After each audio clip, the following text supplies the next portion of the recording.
Hello everyone, Jeff Elhart, Elhart Automotive Campus, talking about good grief. And today we're talking about stage 6. We feel a sense of guilt about the loss. Please allow me to read from the Good Grief small book. At the very outset, we should make the distinction between normal guilt and neurotic guilt. Generally speaking, normal guilt is the guilt we feel when we have done something or neglected to do something for which we ought, by the standards of our society, to feel guilty. Neurotic guilt is feeling guilty all out of proportion to our own real involvement in a particular problem.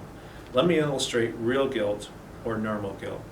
When we lose a loved one through death, it would be hard to conceive of any of us who have lived closely with the departed one who would not feel guilty about some of the things we did not do for this person when he or she was alive, or the things we did that hurt this person.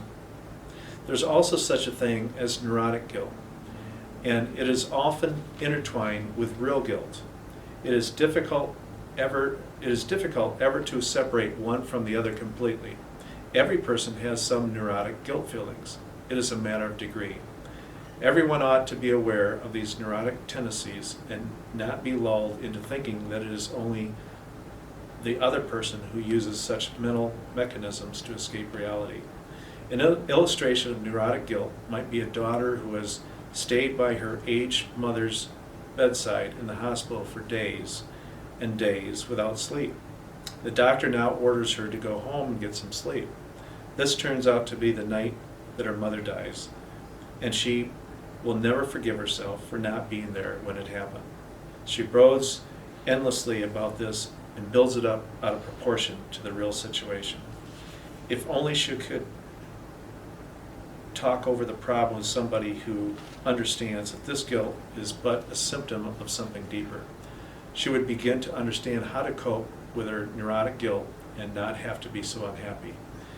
If she does not work through these problems at this time, they may hinder her full movement back into life again.